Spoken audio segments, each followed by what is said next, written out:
দর্শক আপনারা দেখছেন কিয়া পায়েলের ঝালমুড়ির রেসিপি। ঝালমুড়ি। তো এখানে আমি এখন দেব ছোলা। ছোলা। তারপর Then এটা হচ্ছে ঘুগনি। ঘুগনি।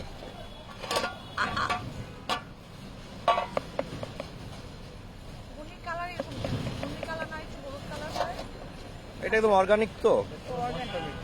আর এখানে আছে মরিচ। মরিচ, হ্যাঁ। আরো and আরো ওরে বাবা, এত ঝাল। আচ্ছা, হ্যাঁ এবার ইয়া দেন। এই কালারটা দেখো। ওয়াও। এবার তো এটা আমাকে হচ্ছে হ্যাঁ খেতে মরিচের দেন। ঝালমুড়ি।